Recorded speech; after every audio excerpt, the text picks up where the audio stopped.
Happy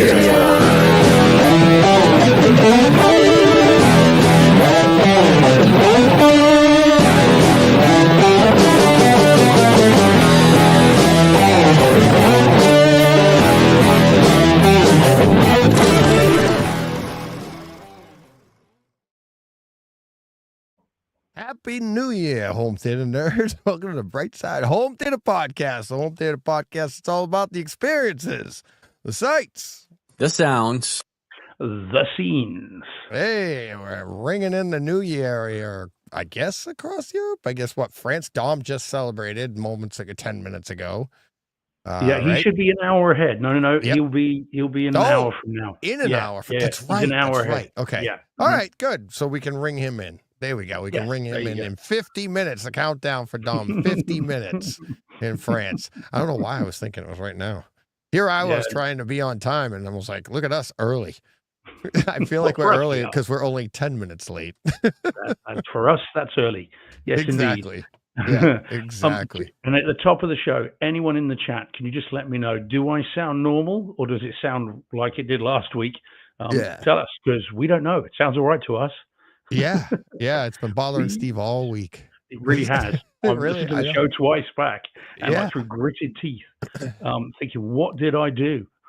And like you said, it's like neither myself nor Shane, we didn't hear it during the recording, but I did when I phoning into a time. Wow. Yeah. So TSG saying it sounds fine now, but I know what they're talking about because when I make the show or when I produce the show, I can hear the difference. It doesn't sound like that to me right now. Sounds Rachel's saying okay. Yeah, let me just try something and see if this is any better just from the listeners. Okay, so that's now. No. Yeah, so that's all sorts of room echo. Yeah. Not do that then. No. How about that? Is that better for you? Does that sound better for you? It sounds good to me right there. That sounds normal to me. Any different listeners? Just to help me out, man. I may have to swap out my microphone in the week and just get a new one because maybe something the laptop's wrong. Working okay. Yeah, it's weird, isn't it? Really strange. Okay. Yeah, to me, you know what else though? Because now maybe I could, because if it sounds good to me here, maybe my recording on this end of you will be fine. I don't know. I don't know. Okay. It's sorry, guys. Yeah. Let me check one other thing on my end. This is always fun, but sorry, to be fair, guys. Yeah, chat. Yeah. My end's fine because I know I could make you echo if my settings aren't correct. So, but no, mine's fine, and So I don't know, but hey, sorry, guys. Hey, don't want to be sorry. I'm glad we have discerning listeners. I mean, that's the nature of our hobby, right? It's like if it ain't perfect, it ain't right. So, unfortunately, it's never going to be perfect. But sorry, guys. I'll swap out the microphone. Everything. Yeah, we'll see. We'll see what we can do. Sounded a little. Mark is saying sounded a little bit better, Steve. So okay. Well, it's all about we can enhance it with a higher quality audio, but it's still us, Steve. Right? They're here. They're here for the content, not the quality. I hope, or a bit of both. Hopefully, Nobody ever said they sound great, but I don't even want to hear what they have to say. But they sound great, so I listen to them all the time. It doesn't even make sense. It doesn't even make sense. No, fair enough. Well, like I said, I'll invest in a new microphone within the next week, and if that doesn't improve it, we'll know that there's something else that's wrong somewhere. But there we go. Alrighty. So apologies, guys, but Happy New Year, everyone. Nearly there. Happy New Year. We've got, as of right now, what are we looking at? We're looking at 47 minutes for France. What just rang in? What country, Steve, just rang in Europe? That's gonna be. It'll be somewhere further east of us. Ireland's not far enough. It'll be somewhere in the Atlantic. It must be. That would have been. An hour ahead of us. Ahead of you? No, they'd be ahead. Back. They'd be the other ways. Yeah, they'd be like Germany or something, or further. Yeah, east. Germany. Yeah, we're on the west coast here. So right. So of Europe, as it were. I mean, we're not actually in Europe, but you know what I mean. So it would be somewhere in the Atlantic that may have rang it in an hour sooner. That would have just rang it in. So I don't know, somewhere else. Yeah, no, it's on the east side of France. further inland. Yeah. Would have already rang it in. You're going the wrong way, Steve. Man, it's been a long day. Yeah, I've driven from London today. I don't know. Over here, the sun goes, east to west. I don't know. Maybe over there it's different. Different, yeah. Yeah. It will be central. It won't be Germany, because I think they're on the same as Spain and France, because it's like Central European time. So I imagine it's further east than that. Yeah. Okay. So not someone else, some other place. Berlin is 11:15 right now. So they're they're saying so they're an hour ahead. Same as France. Latvia 12:14 right now. Steve at saying. Okay, there we go then. Well, there we go. How do you say Happy New Year in Latvian? I just did. Happy New Very Year. good. Like in Latvian. It's like if they don't know what I'm talking about, they don't really care what I have to say then. Hey, we've got a lot of fans there. Exactly. And that's the thing. They know what we're saying. Unfortunately, I don't have any Happy New Year graphics for our screen here, but the audio only people on Friday don't really care, and it's not even New Year's on Friday when they're hearing this. So, oh well. They're already in the future. They don't care. Yeah, they're already in the future. And how long do you go saying Happy New Year? Isn't it late in January? You're like, Happy New Year. It's like, no. Yeah, I reckon it's mid-January. I reckon it's around that time for people you see new. After that, it's weird. Yeah. And so, but I've had people saying Happy New Year earlier today, and that feels a bit weird as well, because it's not yet. No, but they're just saying they won't see you until the next year, and it's either see you next year. Gotta love that joke. It's like, that one comes out every year. Yeah. Year. Not if you keep giving me that joke, you won't. Not if I see you first. But talking of listeners, and in other parts, I've been doing listener liaison this week, Deej. Last night, I met up with one John Thompson in Charing Cross in London. We had a drink in a pub called the Coal Hole. Okay. It's not a euphemism. All right. Yes, since we're doing some name dropping, I'll do mine next. Go ahead. Yeah. So we met up with John, and we had a couple of drinks in a pub in London, and caught up, shot the breeze. Yes, very cool. Always nice to see John. As you Yanks say. Yes, well, indeed. Yes, indeed. He's very cool, and it's nice to speak to him and catch up to him. And he's a very busy boy, and he's got some very interesting projects coming up in the not too distant future. Nice. He's great. He's doing very, very well, and he tweeted us out afterwards. Tweeted the show, and tweeted out the selfie that he took. Very, I have very to check cool. that out. Yeah, I'll have to check that out. You should have texted me. You both have my number. It's like, we didn't want to hassle you. Oh no, okay. You guys were a hassle. Yeah, that's so that was good fun. So I've just been in London for the last 2 nights. Nice. Been very cool, and been out and about. Went into a very expensive store, one of the most well-known stores in the world, called Harrods of London, which caters to the ultra rich, so not me. Nice. And saw some very, very, very high-end kit, which was including, by the way, Teach, 110-inch mini QLED screen that was £125,000. Yep. Isn't it insane? Yeah, and I have to say, it was running the usual, in-store 8K type demos, and it didn't look that great to me. And if I'd spent that kind of money on a 110-inch screen and it looked like that, I'd be very unhappy. It was not good. It was not good. Really? But then again, I wandered into one of the demo rooms, and they were showing a short throw projector on a screen, and I didn't think that looked that great either. It's just one of those things. It could be the setup, could be the room, could be the calibration. But I don't think it had any of those. Yeah, exactly. Exactly. Yeah. So there we go. But no, it was very cool. No, it's been a really nice few days. Bought a couple of new 4K discs. Bought some new kind of tat for the cinema room. It was very pleasant, very good. And again, always nice to meet John. So that's my name drop. What's yours? And then here we go.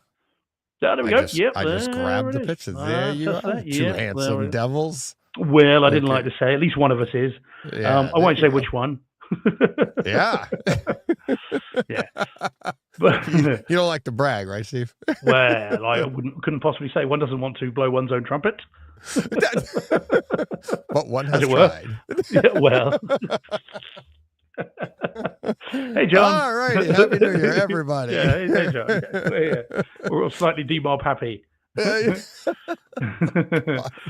But yeah, no, Oh, it was, but like I said, very cool meeting John. He's always great fun, always very informative. And I have promised to go up to London for the next big kind of theatrical release, to go with him to see the new Barcode 13, ooh. whatever it is. He said it was 13 light steering projector or something Oh, okay. that has been installed in one cinema. It's apparently better than Dolby Cinema, and John's like, "You need to see it, Steve." Oh, So I have agreed, when the next big release comes out that's been yeah. shot with that tech in mind, then I'm going to go and give that a watch, and I shall report back. And he's made me promise not to see Dolby Cinema in the meantime, because I've never seen Dolby Cinema. Oh, And okay. he said, "Don't watch Dolby Cinema first, because you'll watch that and then see this light steering projector and go, well, it's a bit better." But he said, if you experience the light steering projector first, Yeah. you will then think everything else is rubbish. Rubbish. Yeah. Yeah, Well, yeah, yeah. So I'm looking forward to that. I'm not sure when what the big new releases are coming, but I'll keep an eye on those. yeah. Oh, yeah. So I'm yeah, sure should he'll be let cool. you know. Yeah. Oh yeah. Yeah. Yeah. Yeah. So it was very good. So yeah, very pleasant, and again, lots of stories, none of which I'm saying on air. Yeah, of course And it was not. just Yeah, very, very we cool. get lots of those, and he's very busy. Yeah. Oh yeah, It's yeah, like, he's great. yeah. Very Yep. cool. So yeah, so very pleasant couple of days away. Very Nice. good.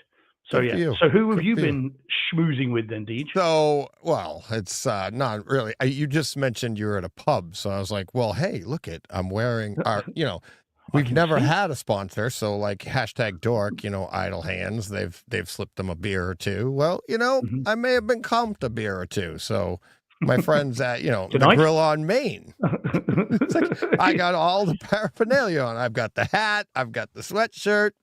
It's like, and then I got the you see the laces for the I see them. sweatshirt? Yeah. Can you see them here? The sweatshirt just comes with black ones. So I took Okay. hockey laces Mm. and I put them through and they match. And it's like, oh, how do I get that nice sweatshirt? It's not the sweatshirt, it's the laces. It's the laces. You can jazz anything up. But yeah, it's like, the girls that So own the restaurant been great to us. So it's like, hey, might as well show, I've been comped a beer or two here and there.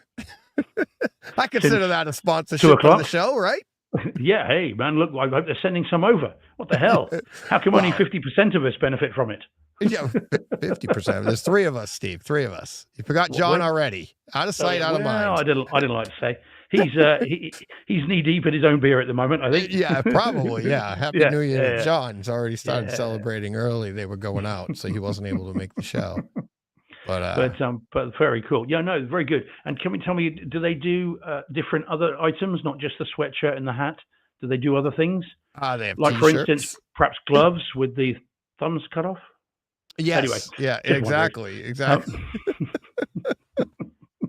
Oh, yeah. Fonzie. Hey. Hey, Fonzie. Yeah, there we go. Yeah. But yes. Yeah. So just happen to have this handy. Little joke towards you there. Just happen to have this handy. So hey, shout out to the Grill on Main in Douglas, Massachusetts.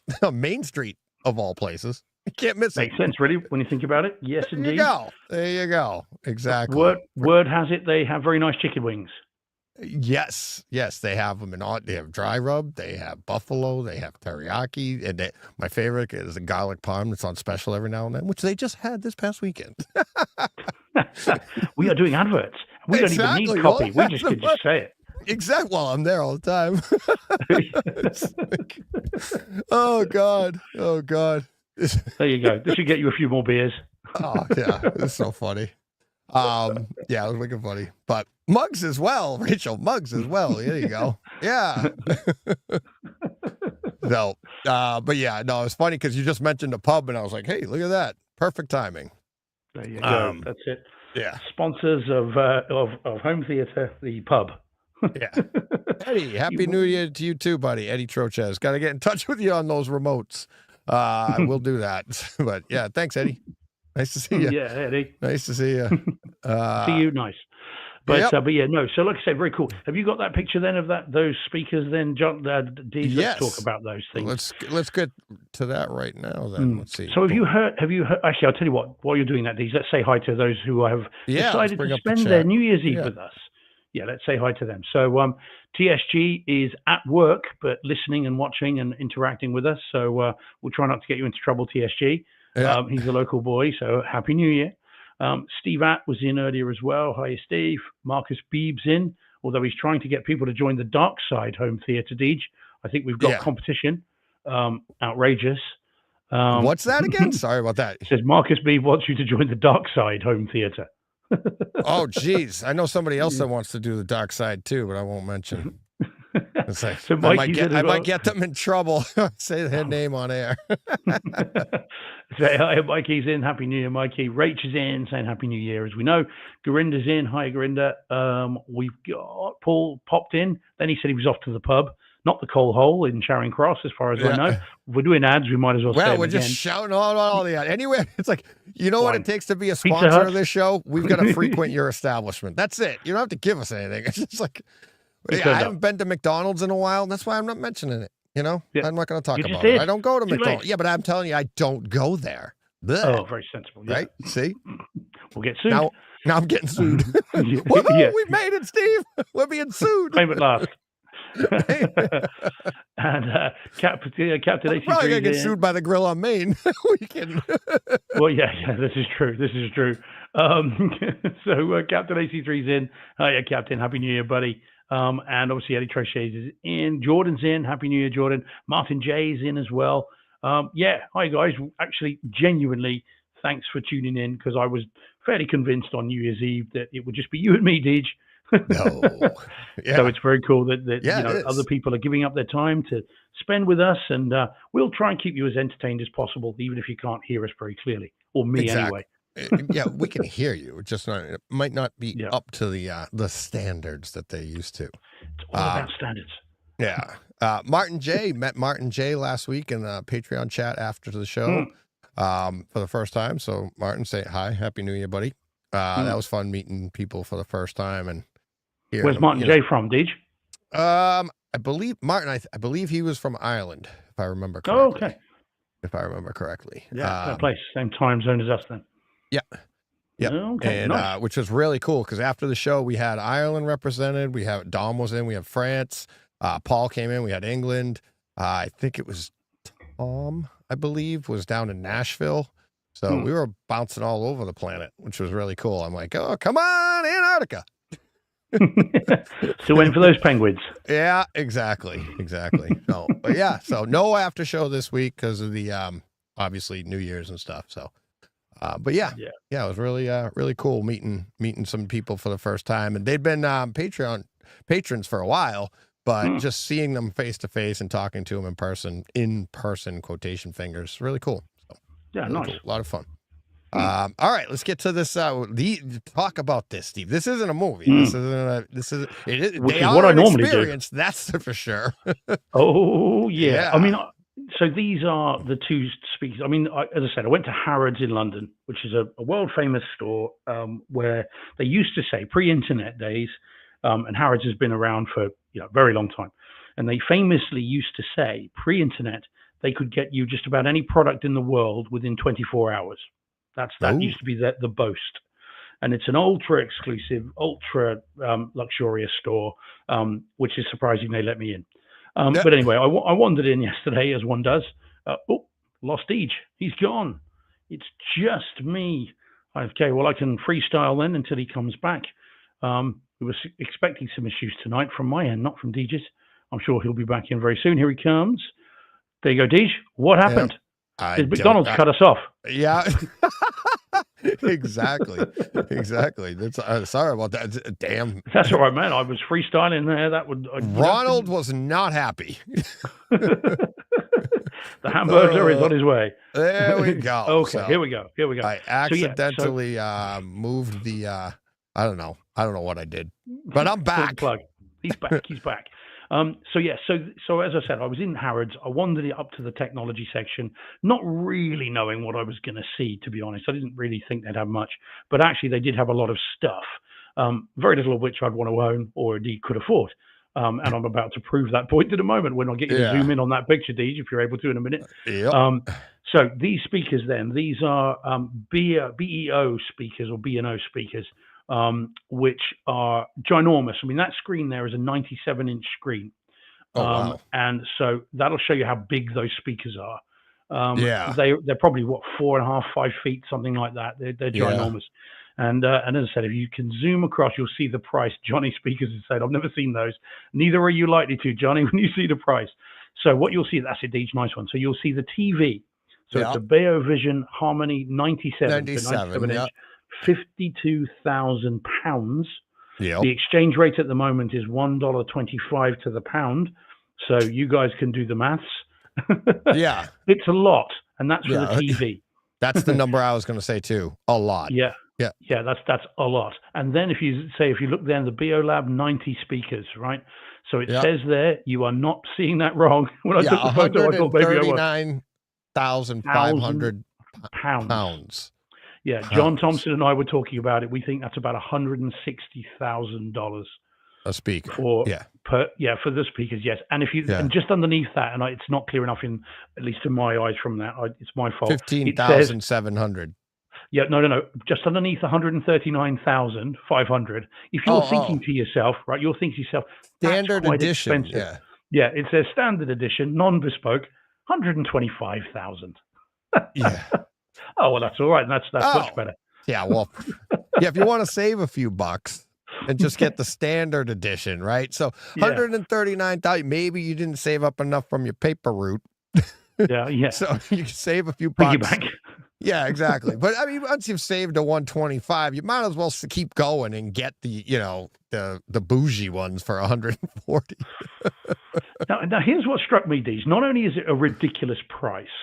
Okay. Now, here's what I was thinking. Not only, but wait, there's more. Yeah. Well, this is the thing, right? Okay. So let's assume for a moment. Let us speculate, if we may.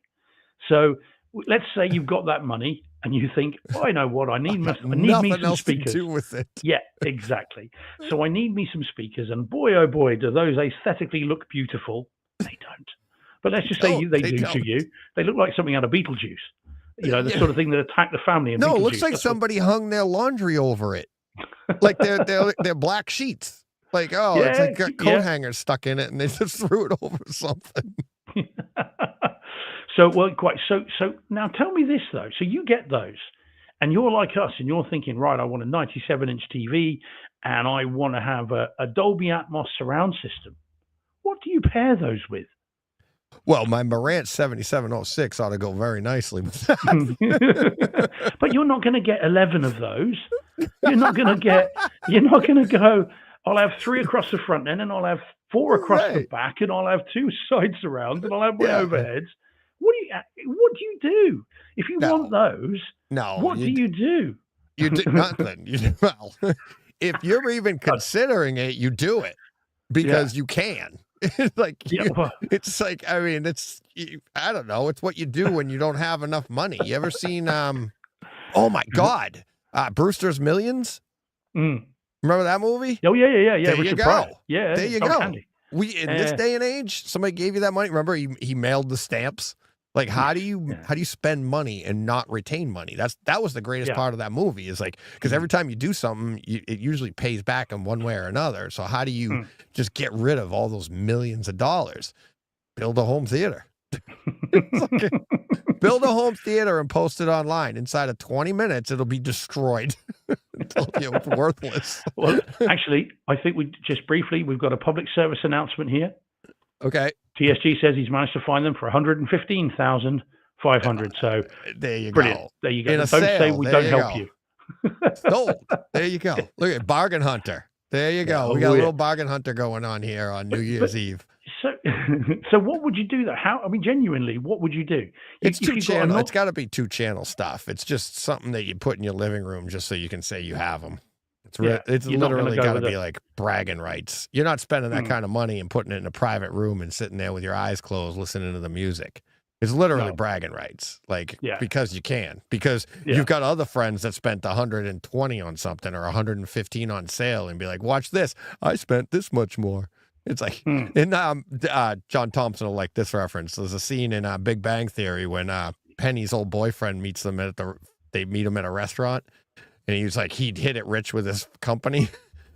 But he's wicked. He's so stupid. There's like that's his character on the show, and he's like, Mm. they told him it was $300. Give me the most expensive bottle of wine you have here, and they're like, it's $300, and they're like, that's not enough, and they're like, I want to spend more. They go, okay, it's $350. He's like, perfect. That's it. It's just bragging rights. It's like, Yeah, I it must spent be. more. It's the same bottle. It's like, oh well, that's all it is. It's all it is. It's like, I mean, Yeah. and at this price point, are you testing them out and like, oh, those are so much better than those other ones that I'm going to save them. I'm not getting those other ones at 150,000. These ones sound way better. Yeah. Come on. Well, No, it's a bragging rights thing, which is by all rights. I mean, we all do the same thing. Like, Yeah. look at my theater. I mean, it's part of the fun. but can you imagine just sensibly going into the shop and going, right, I'll have my 52 grand TV. I'll have my 140. That seems cheap. Yeah, quite. I'll have two. I'll have 150 grand or 140 grand speakers. And oh, what do you mean? I need to now get a home theater as well. Okay, now what am I spending on that? Just kind of just boggles the mind, doesn't it? Yeah. Boggles the mind. Yeah, it does.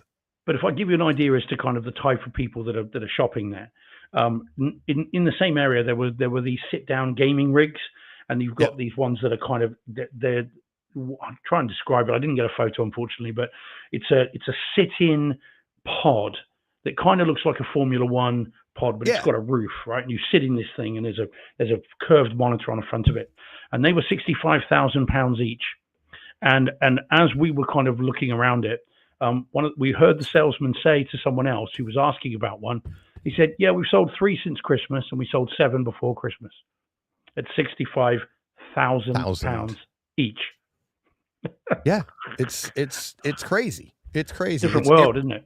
Yeah, it is. It is. It amazes me when you see, like, especially me in the car business, and it amazed me to see how many cars are turned over, like how often, like where are all these people? That's you don't realize what a small bubble we all live in. Even if 100 people, it's such a small bubble. But like cars like how many Toyota dealerships can you have in one area, and they're all cranking out cars? Right. And then you go into like BMW dealerships or Mercedes dealerships, and they're cranking out the sales, and we're talking hundreds of thousands of dollars for these cars. And it's like, right next door is like a used car lot, and they're cranking out, like, where's all this money coming from that people can spend hundreds of thousands of dollars? And you're like, oh yeah. And then just turn it in every year. Every year they get a new one. Okay. Like, well, we were in this area, South Kensington in London. We were there, which is where Harrods is. Well, it's in Knightsbridge, but it's right there. And we were there for about an hour as you're walking up. And as you're walking, I saw about 4 different Lamborghinis, several Ferraris. There's a lot of money. Oh yeah, there is. So, not in my bank account, but it's out there. Out there. It's floating around. Yeah, it's floating. It's floating. Yeah. It's like, but if you guys, anyone that is listening that's in London and wants to see some ludicrous tech. And this is the thing. I get that. You might spend that money and then be blown away. I mean, I can't say to the speakers because I didn't listen to them, but I can certainly say to the qualities of the displays. I like to think I know my displays. Yeah. I take my screen over those any day of the week and twice on Sundays. So not only is it ludicrously expensive, you're not getting the quality for that either. I mean, I know we talk about degrees of it's all about certain degrees of improvements, isn't it? The higher up you go, but I'd take my screens over those any day of the week. Even the kind of the torch mode ones, they're just not that great at all. But that's also we also take we take function over form, right? A lot of this stuff here is the function is already there, and now you're looking at the aesthetics, the form of it. Like, how does this look in the room? It's an artistic piece. These things become an artistic piece over their actual function, right? Yeah. And that's really what it is. And once you get into that level, it's like, money's not the object. Money, it's like, what does this speak to you? What does it say to you? How is it? What does this mean to you in your room? And does this, who knows what these speakers remind somebody of? When I was a kid, I don't even want to know what this reminds you of as a child. It was an interesting childhood. That's a Rorschach. That's a Rorschach test. I do not want to know. But it's like, what the heck? But yeah, to each his own. And it's like, I'm not gonna tell anybody they can or can't do something. I mean, we all do crazy crap, but hey, if you got the money, by all means, enjoy it. So yeah, well, quite. And as I said, sorry, as I started to say when I sort of got off on a thread, is so if you are in London and you want to go and see some ludicrously expensive tech, and you don't have to buy anything, go and go and put your nose in there. Jonah Fish says, he said we went to Harrods when visiting London a few years ago, and the only thing my wife bought was a stuffed Paddington bear. Yeah. I didn't even buy that. I was going to get it, but I had to get it unstuffed because I couldn't afford the stuffing. No, but it's funny because you don't, I never point fingers at this stuff. I never say like you're crazy for doing it because, I mean, even us in this home theater world, 99% of the population points at us and goes, what the hell are you guys doing? That's crazy money you're spending, right? Even on our simplest system. Anything above a TV speaker is crazy to 99% of the population, right? It really is. Then you get into our dedicated theaters, right? And be like, and then get into my world. You're so crazy. You built a theater and now you're sitting under the stairs in your house talking to the world about it? Yeah, check out my studio. I spent more money on this studio than most people spend on the sound for their theater. It's like, or theater, I mean, their TV, right? So it's like, you see how crazy it can get. And it's like, how much, I mean, all the people listening to us right now probably spent more money on what they're listening to us on right now than 99% of people spend on their sound for their movies at home. Right. And it's like, so it's like, if you get the money, if I had the money to do this, I'd do something probably just as stupid. Not those, no doubt about that, but I'd do something stupid. Well, that's my prerogative. I got the money. Go dumb. Yeah, well, go big or go home, I suppose. Yep. And here TSG. I am at home. So went big and stayed home. Yeah. Yep. So TSG says, looking around, the most expensive speakers I could find was one pair for $2 million. Yeah. Okay. All right. Wow. There we go. Oh, yeah. Yeah. And they have those. Maybe they were Aras. Yeah. That's the pair Ara made me. Yeah. I got them in my living room. I don't like to talk too much priceless. About it. Yeah, priceless. There you go. Even more. They are. They are literally priceless. You couldn't give me. Well, maybe you could. I was going to say, if anyone's offering. Ara would allow it. He'd be mad. You what? Yeah. But you'd want it shared with them, I would imagine. Yeah, I'd throw him a few bucks. Yeah, well, 50 quid. It's fine. No problem. No problem. So, but it was an interesting little trip that I wasn't expecting. I mean, I only wandered in there to show the people I was with what this place looks like, and then went up there, and then I was kind of wandering around. Yeah, I mean, it's again, if you come over, Deej, we'll take you so you can have a little look at it and see what you think of it.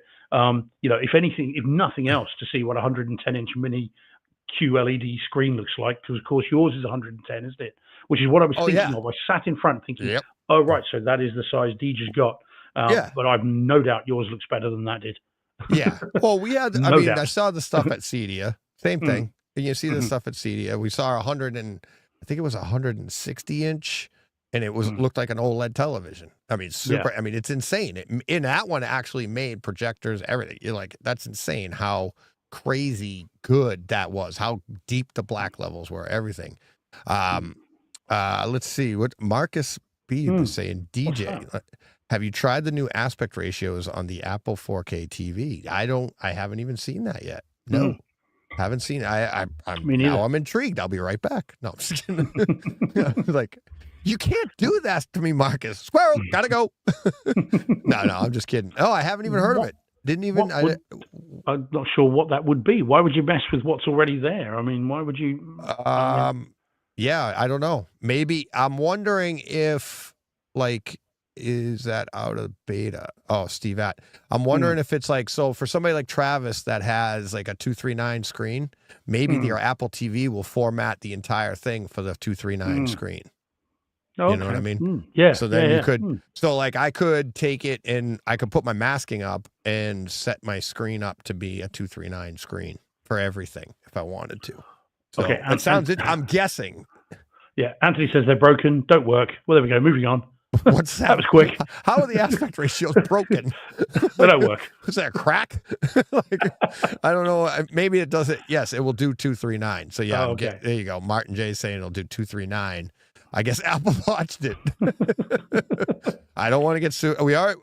Ronald already dropped us. I don't need Apple mess. I'm on an Apple. I'm on a MacBook here. We love Apple. Apple's great. Almost as much as we love the Grill on Main. Apple's never bought me a beer, okay? So Full Hole Pub on Charing Cross, London. There you go. Exactly. We've got no idea we exist. They made us pay for our drinks, but there we go. Yeah, I actually got a free beer. So it's I'm selling myself too cheaply here. Yeah, exactly. Anthony, if you set a 239 aspect, it makes it look like 4:3. Travis will be pulling his hair out. Well, apparently, if you set it for 4:3, you'll get 239. 239. Come on, work backwards, people. Yeah, beta works fine. Okay, Marcus. Marcus is saying beta works fine. So I'm wondering if, it'd be interesting. I posted and apparently it's broken for everyone. But see, if you have a Mad VR, maybe the Mad VR is messing with it. I wonder if that's the case. Like if your Mad VR is thinking that you're getting a 16:9. I wonder if anything that you need and you need an anamorphic. Oh, there you go. That could be the problem. So you need an anamorphic lens. I don't have an anamorphic lens. Marcus B was saying. All right. So sold. Yeah. So in answer to the overall question, nope, haven't tried it. But apparently a lot of people have. So all right. Yeah. Well, yeah. So Anthony's saying with the that's even with the Mad VR off. So yeah. All right. Well, they're working. You know what's interesting about all of it? They're working on something. You know, Apple's trying to come up with, because they know that's interesting in and of itself, is that Apple's thinking that, hey, people have 239 screens or even anamorphic screen or whatever, and they want to try and, you could set your screen up using that with Apple. That's pretty cool. That's pretty cool. Most people have no idea what that means, and they're still working on that. So that's pretty cool.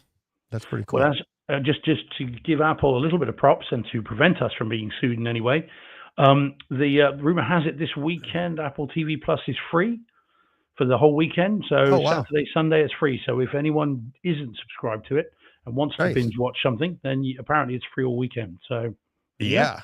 That ad number 4. There we go. Was brought to all you ads by tonight. Yeah, exactly. It's ringing in the new year. There you go. That's awesome. Let's see. All right. Let's see. Oh, speaking of crazy stuff, I just saw this before coming on the show. Kaleidescape has their list out of most watched movies on Kaleidescape in 2024. So this is their list based off of everybody, their numbers of what people have watched. All Kaleidescape owners filtering through, and here's their list. I'm guessing it's 101, top 101, because I counted on my phone. I'll show you on the phone here. It's rows of 3. Okay. There's 33 rows. And then at the very bottom, there's 2. So 33 times 3 is 99, and plus 2 is 101. Okay. If you were watching on the screen, maybe you happen to see, what do you think number 1 was? Maverick. Yeah. Because I showed you. Still, you did. I wouldn't have known otherwise. I would have said June 2. You'd never guess that. In 2024, the number 1 most watched on Kaleidescape was Maverick. That's insane. That's insane. Well, I wonder, the lawyer part of me, always looking at the details and the terms and conditions, I wonder if it means entire views or just kind of it's been selected and some has been watched. Like Netflix does that. They will call an impression anything over like the first, I don't know what, 5 minutes, 8 minutes, something like that. Because I wonder whether Maverick's being used to demo stuff. Correct. So that's all the trade shows are using so that's an impression each time.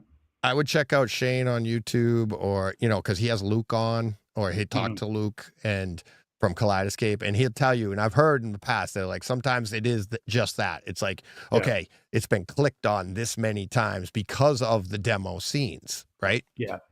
But even still,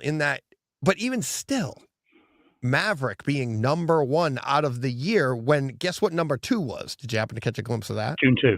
Dune 2. Yeah. What was number 3? Oh God, this is like Deadpool Wolverine. No. Oh, Dune. It was on there though, wasn't it? Oh, June. Dune. Okay. Oh, that's got to be So done. Well, Dune came in third. So yeah. most of the people, so the number one new movie of the year was Dune 2, and Yeah. everybody wanted to catch up, so they watched Dune 1 first. Yeah. Okay. Mhm. The number 4 movie was Twisters. You see what I mean? So now it's like you're getting into, is it really the scenes? Because now we're not talking, you know, scenes. People are probably watching they're purchasing them and buying them. And Twisters, you know, that's a new movie to the year. Deadpool, it beat out Deadpool Wolverines at number 5. Oppenheimer coming in at number 6. Fall Guy at number 7. The latest Mission Impossible 7 was number 8. 9 Furiosa. Number 10. Number 10, the top 10. Take a guess. Evil Dead Rise. Nope. I bet you that's not even on here. I bet you're probably right. Yeah. You'll never guess it, but you're going to be really excited it's there. Is it this year? Is it a movie from this year? Nope. Last year? Nope. Bloody hell, It's a Wonderful Life. No, it is. It is A Wonderful Life. I'm enjoying it very much, but not that movie. Oh, was it of Oz? Nope. You'll be there forever. You'll go on forever. I could give you a big hint. It is a movie that came out this year, part 2. Gladiator. Oh, yeah. Was number 10. Number 10. Then, I mean, Beekeeper was 11. I can't help you there. Ready Player One, number 11. That's demo scenes. That's exactly. Demo scenes there. Ungentlemanly Warfare at 12. Alien Romulus 13. Civil War 14. I won't go through all of them. Lord of the Rings. Gladiator 2 came in at, I believe that's 15. But then go to the bottom. Let's go to the bottom. The 101 was Spider-Man No Way Home. James Bond Spectre. Oof. 100th. Star Wars Empire Strikes Back. 99. That's just you. 98. Back to the Future, 97. Moana was 96. Saving Private Ryan was 95.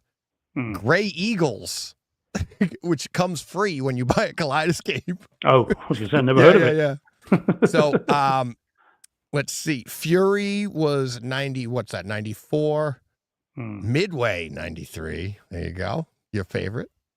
So the 100. If you go on the list, you can go on to Kaleidescape.com and you'll see their list. Even if you don't have a Kaleidescape, you can just go there.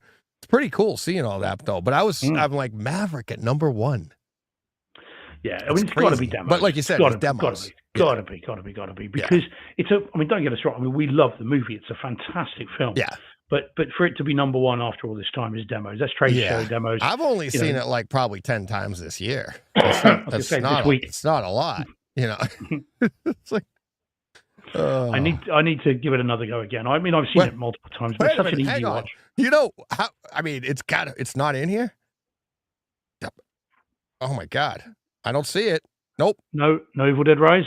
No Evil Dead Rise. I don't see that. No accounting for taste. Yeah, no. But I mean, how is Bloodshot not in here? I watch that like 10 times a week.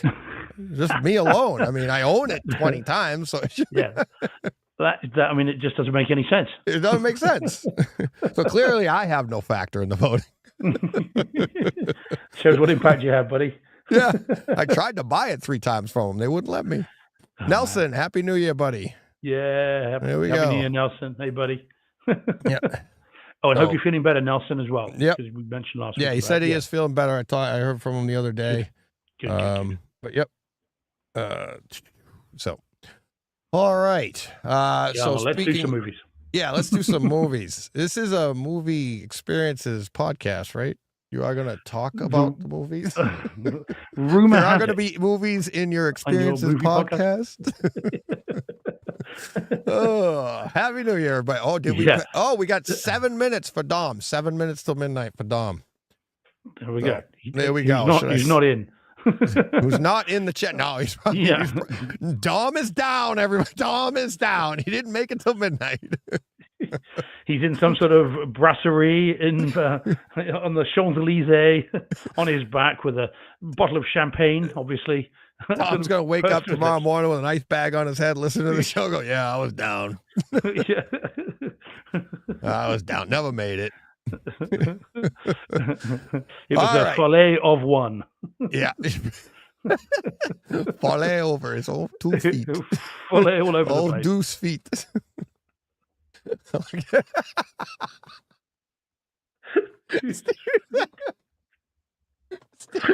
Oh, man. Oh, you're just laughing at my French accent. I know, it's great. He's falling over his deuce feet. Oh, dear. We are Debop happy. Yeah, exactly. That's fantastic. This is why I get a free beer here and there at the Grill on Main, located in Douglas, Massachusetts. Because when I get silly, it gets real stupid. And I'm not even drinking. Oh, well. What the heck? Yeah, man. Oh, it's going to be bad later. Oh, yeah. Yeah, you get a couple of those evil Coors Lights in me, I'm in big trouble. Oh, that's the hard stuff. Yeah, you never know what's going on under the desk. Enough said. Enough said. All right. Oh, boy. Let's see. Where were we, Steve? I think we were experiences or something. I don't know. Oh, we're going back to those? Okay. Oh, yeah, go on. Yeah, here we go. All right. Let's bring this one up since we were just talking about Kaleidescape, and this just dropped on Kaleidescape today. Yep. Yeah. Oh. There we go. So Wicked. I was shocked it dropped. I heard last week that it was dropping this week digitally. I was surprised at how early that is, but actually that's 2 months. This came out at the beginning of November. Yeah. Oh, wow. I'm pretty sure it was the beginning of November when we saw it, because we saw it opening day in the theaters. Meg was on the show right after. So it was in November. So it's at least been like maybe a month and a half, something like that. Wicked 2 is coming out in November of this year, of 2025. And it's 3 hours long. So I didn't get a chance to enjoy the whole thing. But I did take in, I will say this, it is push play demo material. Okay. The opening scene on this, and if you've seen it in theaters and enjoyed it, definitely be grabbing the physical release. If you have any interest in this, be grabbing the physical release of this. I know you don't, Steve. I can see your face. Guilty as charged. Yeah, exactly. But it is so, I mean, the quality on this is really, really good. The way they come in, there's a voiceover, and the voice like fills the room. And they bring in, much like it's not a drone shot, but it's that kind of sweeping shot they come in on, and they show, I mean, it's not a spoiler, but they show the witch's hat, and it comes up to, remember the window from The Crow? So it's a window like that. So you're coming up to that. The hat's in a puddle, because they bring you in, not a spoiler at all, but they bring you in right at the death of the witch, right, from Wizard of Oz. And they're coming in on that. Yeah. Well, she's already dead, and they're just telling you about it. That's the voiceover. And the way it wraps the room and the sounds that are coming around you, excellent. How it like basically is enveloping your room, sound wise. And then on top of that, it's the who said, somebody asked in the chat, I believe, if it was in Atmos. Yes, it is. It is in Atmos, 4K HDR, 4K HDR, Dolby Vision. And getting to the Dolby Vision, there's it's borderline 3D. It is that good, because the way the black levels change, because there's some haze in there. You go out the window. There's a couple flying creatures. Spoil it, and I don't want to give anything away, but if you've seen Wizard of Oz, there's a couple flying creatures. Maybe you'll be shocked. Maybe you won't at what can fly. It's not pigs. But it's the way they fly through there. It really, like the way I felt at my 110-inch screen sitting about, 10, 11 feet away from it, it reminded me of the Avatar ride that I'd done in Disney. It really did feel that way, because you drop down, you go around, you do some, and then what it was is there's some clouds, so there's mist in the air, and you can see it coming at you, and it gets bigger, and then it goes away. And I don't know if it's the way the sound's enveloping. It's like, because a cloud going by you shouldn't go whoosh, but the way things are moving, it gave you that feel. And then you come up into a waterfall, and I'm not kidding. I felt like I saw the water go past my screen. I was that like into the scene. I know it didn't. Okay, I'm not saying they did it, but it's like, it just, when you get so into a scene, you're just like, oh wow. It's like, it was on the left side. It was like a sprinkle. You just get so into it. It really did feel like that. And then I backed it up, played it again, and I was like, yeah, this is really, really good. It's like nice bass, but it was funny when I was watching it, and I'm going, I'm gonna say this has really good bass. This is awesome. It's not like Lucy though, but it's setting the tone. It's the mood. It's the bass in the score. It's everything about that. That's just like, it just really moves you. And the other part is where they're bringing you in, especially since I've seen the movie now, I'm seeing the beginning again, and they're bringing you in at what you think you know. Okay. This is the scene. And even if you haven't seen this movie before, or haven't seen the play before, it's bringing you in on what you think you know about the witch and what you assume about the witch and being evil. And you know the feeling you felt when you saw this in The Wizard of Oz, this scene. And then the whole movie, they're going to flip it on its head. And that's the idea of this whole thing. That's why I really enjoyed it. But yeah, the demo scene from, push play demo scene for sure. Yeah, dropped on Kaleidescape today. And like I said, 4K, Dolby Vision, Dolby Atmos. Really, really good. I'm getting a lot of love it or hate it, and I haven't heard anybody go, it's okay.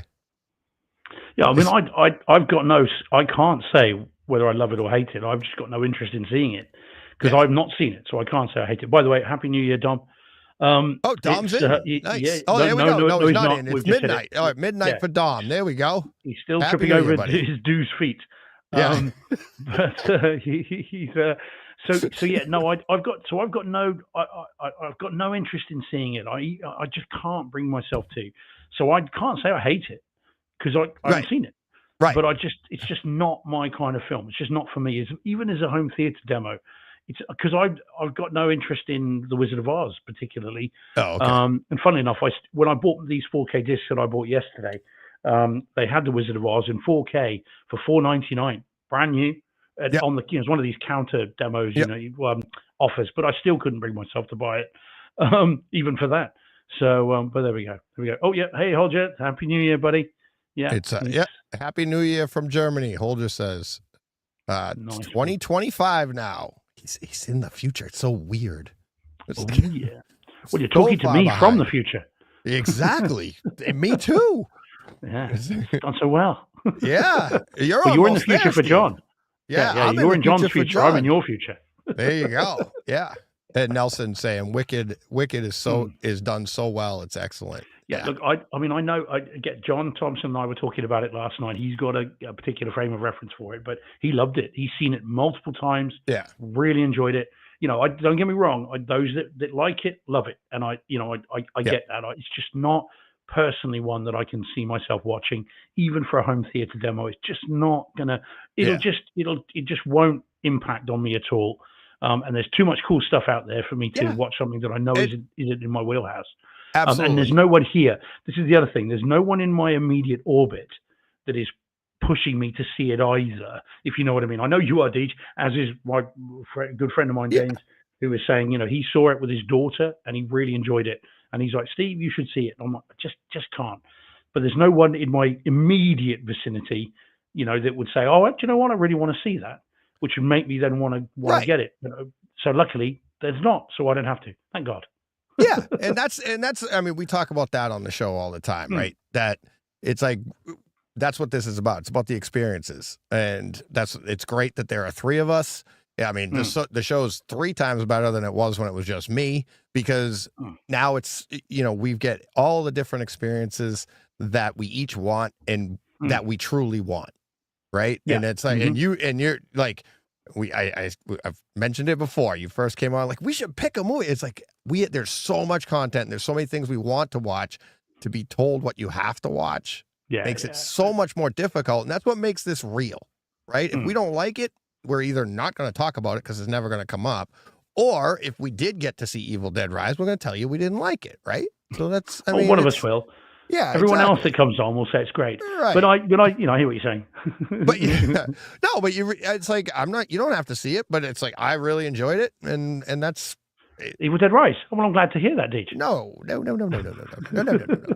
Evil. This is bright. I founded Bright Side, not Evil Side.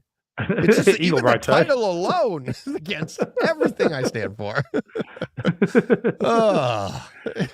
Anyway, Wicked's good. That's what we're saying. Shane pops in, and I get him right on the show, and he hated Oppenheimer. We love differing opinions around here. It doesn't just because you don't like something doesn't mean you're bad. You might be wrong, but you're not bad. Other opinions are available. That's what yes. Even if they're wrong. Yeah, even if they're wrong. Exactly. All right, Steve, your choice. What do you want next? God, roll the dice. Go for it. Actually, I'm just trying to think. Let's take some. Yeah, let's do that one. Let's get this one. Do this one? This as well. Yeah. Here we go. Okay, so this is one I saw a few weeks back now. This is Transformers 1. Yeah, we're calling it Transformers 1, not Transformers 1, 2, because we have already had our 2007 Transformers. So yeah, Ray says, good to have differing opinions. Hell yes. Steve Att, let's ban him, Deej. Ban him forever. Gotta read Along it. with the Fifth Element. Yeah, Steve Att says, Fifth Element forever. Oh, Steve, we need to talk. Happy we need New to Year. talk. Yeah, Happy New Year. I'll tell him where to Back go. to Transformers. Anyway, yeah. So Transformers 1 from 2024. Not quite last year, but nearly. Not yet. Yeah, so this is on 4K disc, Dolby Atmos. Missed it in theaters. This was my first time seeing it. You quite liked this one, didn't you, DJ? It's a movie. Did you enjoy the movie? Yeah, I enjoyed the movie. Yeah. I wanted to enjoy it more than I did because a lot of people said it was great. And you know, I know it died at the box office, and I think I know why. But a lot of people really, really liked it, and people that I respect and that, you know, that know their movies. But I was a bit underwhelmed by this. And I think the reason for it is, and I think this is why it didn't do well at the box office, they made a fatal error when they did this. And it's a common one. And that is they've chosen legacy characters from a franchise that really would appeal to adults, really. I mean, people that were there back in the 80s when these came out. And so what they've done though is it's not scary enough. Sorry, it's not interesting enough for adults because they've kind of kidified it. Mm-hmm. But then it panders then towards kids who don't care about these characters because they don't know who they are. And so you kind of get this thing where it falls between the two stools. So it's not engaging enough for the adults that love the characters, and it's not interesting enough for the kids because they don't know who these characters are, and it all kind of. So I think the movie falls between two stools, and I struggled with it a bit as a film. I thought it was just very average for me. Yeah. And I kind of got to the end of it thinking, why should I care about that? And did I need to see that story? Not really. However, the good news is, as a home theater presentation, it's really good. Yeah. I mean, it looks beautiful. I mean, you can get lost in the reflections from the metal of the bodies of the robots. I mean, I was finding myself just staring at these just to see how the reflections kind of went from the armor, and then the little scratches and the dents and the marks on them and stuff. So I was more transfixed with that than the story, which again, as I've said to you before, if I'm concentrating on that, the story's not working, which is kind of what I was doing. But it did look beautiful. I mean, the HDR is lovely. The color, it just leaps off the screen. And at times it is really three-dimensional as well, talking about Wicked and stuff. This does have three-dimensionality to it. But it did do something with the Atmos track that has not happened to me before, I don't think. And that is the overhead channels kicked in at one point and actually made me jump. Oh, now that has not happened. I'm not sure at all. What was the scene? Was that? What scene was that? This is where there's a sequence in a cave. Again, we'll spoiler alert. You know, spoiler, but there's a sequence in a cave where these creatures sort of come down from above, and they come out of nowhere. And I literally jumped and flinched. It was like that, as these things came from above. And it was like, wow, okay, you know, you can't get much better than that if it's enough to physically make you recoil. from Hmm. an audio cue. So that was very cool, and I did enjoy that. And they do, and there's lots of whooshing and racing and flying and all that, and it does go all around the room. And the bass is decent. It's not. I remember you saying it's not as deep as you wanted, and I'd agree with that. It could Yeah. certainly have been deeper, but so it was okay. It'll stay in the collection. It's on the shelf. It's not going anywhere. It's not Midway, which is always damning with faint praise. Um, but it's so it'll go in the collection. But I'm not sure how often I'd see it again. I mean, I'd be more likely to rewatch the live action ones right Yeah. the way through, and they vary in quality quite significantly. But I'd be more likely to watch those through again, and I've got those all in 4K, than I would to watch this again. I think this is one to bring out when you've got a young audience Yeah. that maybe just wants something very undemanding, and then you're like, oh, okay, well, here is Transformers One. But Yeah. I'm not sure I would sit down and see it again anytime soon, just because like I said, I don't think it really appeals to me. As an adult, and again is just not interesting to kids because they don't know who Megatron and Optimus Prime are, and even if they did, they wouldn't care because they're like, well, that's from when you were a kid, Right. Yeah. meaning me, I see So what it's you're saying. yeah, Yeah. so that seems to be the problem. Yeah. It's like, I see what you're saying where it's like, maybe you do something like this as an animated feature and Mm, then you're hoping to bring in a younger crowd, yeah, but you're bringing in a younger crowd featuring a transform, maybe trying to jumpstart the franchise. Like they see this, then they want to see the new, hmm, the older stuff, which is this is the prequel to, which is yeah, hard to say out loud. Like you see this, and then the older stuff, which is the new stuff. No, that doesn't make sense. But you know prequel what I to the mean? I sequel. get what you're saying Yeah, there, but yeah, I did think it was an interesting story because just to see, because we just know these characters so well, they're the main characters. And to yeah, see that they, where they came from, I thought was interesting, right? It's like mm, interesting enough to me. And then you add in the animation on it. I think that's mm, the biggest, star here is the yeah, animation. The audio was very good. I wouldn't mm, have, like the way you described it, I wouldn't put it way up there, but it's very good, very enveloping. mm. I want to go back and check out that scene. It didn't make Yeah, me I can't jump. remember. I didn't get a timestamp, I Yeah, must admit, but it's about halfway through, I think. But it but definitely made me jump. but it is a really good audio track. I mean, the Mm, Atmos mm, is really good. It's there was another scene where they're being kind of chased in the open, and the yeah, same idea, mhm, like things are whooshing over their heads. So I remember that. But it's the video, the picture is just crazy mm, good animation. And because remember, I watched the first Transformers, the original that came mhm, out, and then obviously getting that in Dolby Vision. That was one of the first ones I was saying like, oh my God, like Optimus and the scratches and the water on him. But mm, then seeing this one as well, the same level of detail in the animation was really mm. spectacular. But to be fair, what's pretty funny is like even the original, the quote live action, that's still animation.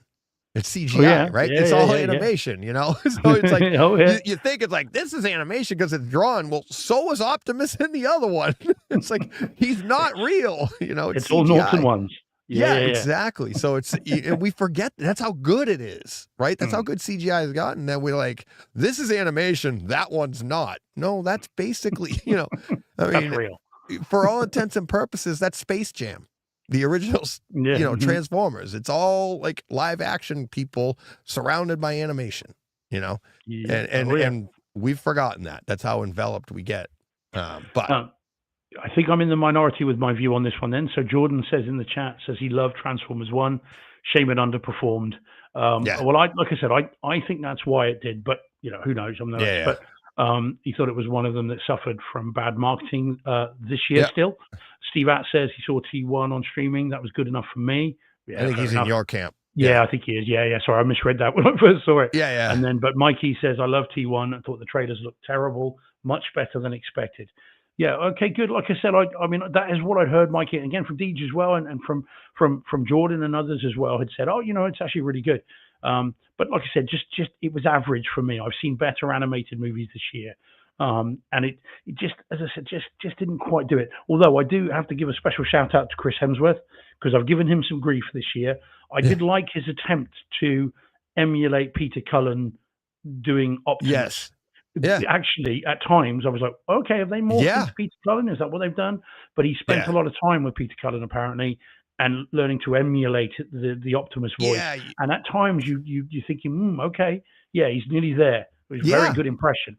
So, exactly. yeah. And it worked really well in that he shouldn't have that voice yet in this movie. Yeah, quite. Perfect, Yeah. right? So, and I felt like by the end of the movie, it was that much more accurate, right? Because you were getting closer to the reality. So I thought that was really, really interesting too. And I didn't hear that he had worked with Peter Cullen at all, but I felt exactly like you were saying. So yeah, I thought that was quite cool. That did at least pique my interest a bit more. Yeah. So TSG says the movie was lacking something. Something was off. Yeah, I think I would agree with that, TSG. But again, I think that's because the characters, that they're going slightly young. And then Mikey says, of course, being a Transformers kid, it was nostalgic, which is fine. And that, of course, is what the adults are supposed to get from it. Is this Gen 1 Transformers? That's what I mean. Of course, you get mention of GoBots, which I thought was very funny. I did think was funny. And that's aimed directly at us that remember these from way back the when. knockoff. Yeah, but quite. Well, they apparently Hasbro bought GoBots as well, from what I understand. So they're all kind of part of the same multiverse.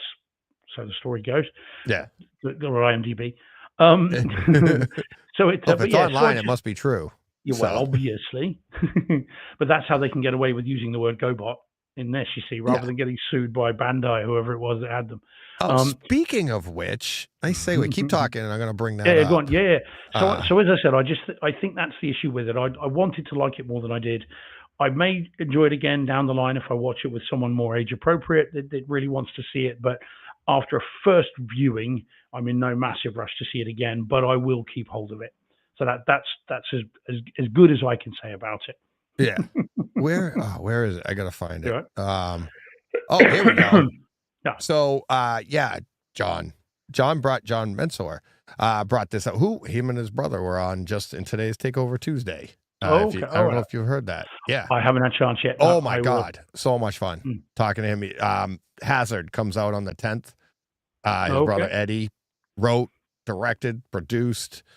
Just awesome having him on and having John and his brother Eddie on. It was really, really fun. So check that out. That's today's Takeover Tuesday.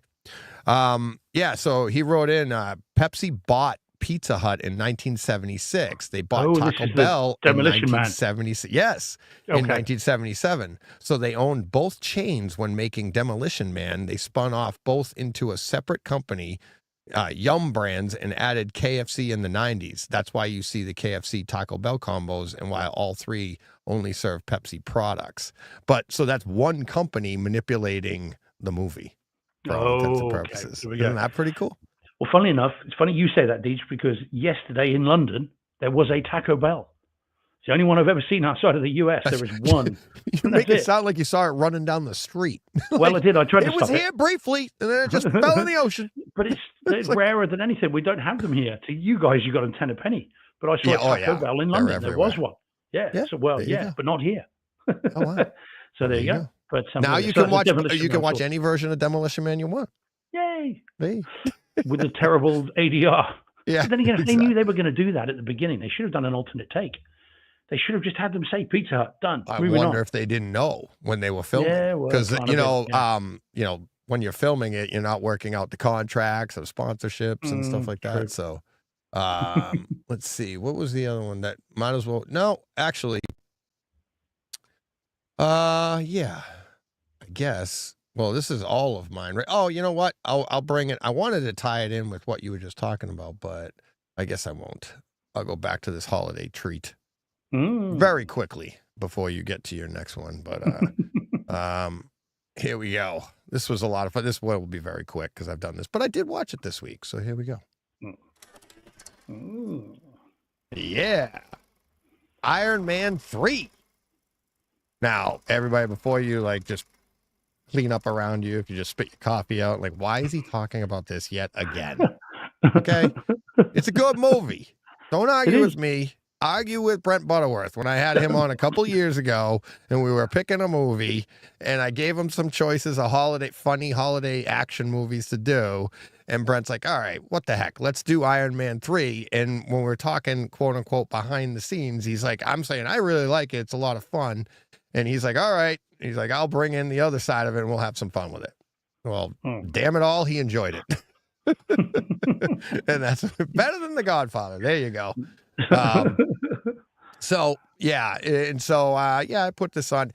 It had the Dolby Vision. I wanted to check that out and see, which, again, Dolby Vision, HDR, just with the upgrade on the Lumigen. This has some really nice fireworks scenes at the end when he does, the clean slate protocol and everything. Boom, boom, boom. That's really nice. Iron Man suits, period, through all three movies. Just looks so good. Like I talked about in the first one, the stuff you see inside, like the spandex or whatever he's wearing, the detail you see on that when the suit's being put on him and everything. But the level this went to, the opening, not the opening scene, but the scene when the Mandarin just like blows up his house. And he's flying one way, Pepper's flying another way. The detail, it looked almost 3D. It looked really, really good. If you can't have fun watching these Iron Man movies, I don't know what you're doing with your time. Because, I mean, you come out of it, you don't go into them seriously. And it's like, I mean, they are just so much fun. It's such great home theater movies. And then you got the sarcasm of Tony Stark. I mean, I wish there was an Iron Man 4, 5, 6. Because I could watch, Robert Downey Jr. play Tony Stark all day long. And like when he's talking to that kid and he's in the car, he's like, "You're going to abandon me like your father?" "Yeah, you know why I know? We're connected." Boom, and he pulls off on the little kid. He's like ruining this 10-year-old little kid. He doesn't care. It's just so great. And then obviously watching Endgame, and you see that kid was there. They use that same kid in at the end scene there. So, home theater wise, it is. I don't care what you say. I mean, beginning to end, it's just a treat. This movie. Yeah. And then if you have a well calibrated system, well calibrated display, just enjoy. I mean, it's just so good. So good. And the explosions, the deep blacks in the background, or the deep blues, I should say, in the night sky, but then seeing the smoke and the differences, it's just really, really good. And the audio, I don't care about what they say about Disney audio. It's fantastic. So the only thing I really like Iron Man 3. I just think that Guy Pearce is criminally underused because he's such a good actor, and he should have been in a bigger role in the MCU. They should bring him back into something else. He's so good. In another universe, he's Tony Stark. He's very, very good. He could do that all day long. Although, if we're talking comic book characters, I still think Guy Pearce should have been the Joker at some point. He should have been Joker. Yeah, he would have been amazing in that role. And if you've ever seen the movie Lockout? Have you ever seen that? Which is what's his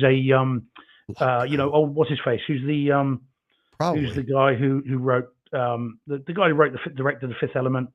Luc Besson. Luc Besson wrote this treatment for this, and it was his production company that did it.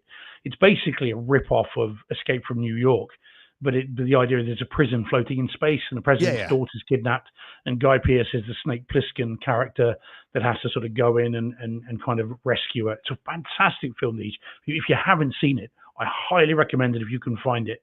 It's a really cheesy B movie, but Guy Pearce is playing a role he's never played before as the sort of cocky, know-it-all, doesn't care action kind of guy. And he would have been a great Joker. I just wish, and so when he popped up in Iron Man 3, I just thought they needed to give him more as Killian what was it, Killian? I can't think of what his surname is. He just was criminally underused. I would have, no, not Killian Murphy, it's not Killian. Am I saying that right? I don't know now. I don't know. It's been a while since I've seen Iron Man 3. But I always thought he should have had a bigger role in the MCU. He should have been doing something else. But he is still good in it as well. He does actually have a pretty big role. And like Jordan's saying here, he's like, have noticed the reception to Iron Man 3 has improved with fans since the release of Shang-Chi, and how that utilized the Mandarin and Ben Kingsley's reprising his role. And meaning that the Mandarin and the 10 Rings, that whole underground, what do you call it? Organization. And to see that the threads have always been there. It's like, we didn't notice. We were like, oh, they didn't utilize the Mandarin right. They didn't do, but maybe they did. And maybe he was a bigger role at the time, or maybe he's not the Mandarin. He was being utilized to utilize Ben Kingsley that way. And then the other part is the beginning of this movie. It not only does it go to this movie connect Shang-Chi, but it also the original Iron Man in the opening scene. The character that saves his life in the first one is in this movie as well. They went back to that. In that opening New Year's Eve scene, Steve. New Year's Eve. This movie starts at. There you go. Look at that. The tie-ins are everywhere. It's like we rehearsed this, Steve. It's insane. So good. I'm pretty sure that New Year's Eve party was at the Grill on Main, wasn't it, Dean? Yes, the Grill on Main on the rooftop. There you go. Yeah, where he stood and watched for the first 20 minutes and then thought of jumping. And then he was like, changed his mind. Yeah. But anyways. I tried the wings. Yeah, try the wings. They're good. Oh, all right. This one here, I'm very interested to hear your take on. You ready for this? Yeah. Uh-oh. I heard a sigh. Maybe. Oh, it's 2025 not going to be a good year. Let's see. All right, let's go. Oh. Okay, so this then is the Speak No Evil with James McAvoy and others. And you've seen the Kaleidescape version of this when you did, and you talked about that a while back. So this is only on Blu-ray. It's another one of these universal release strategy movies whereby they give you the Blu-ray and they give you 7.1 audio. I think it's True HD, Dolby True HD. I think that's what I put in the notes. I think that's what it is.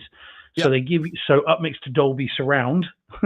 So they give you so you get the Blu-ray only, you get 7.1 audio, and the 4K disc will be out next year.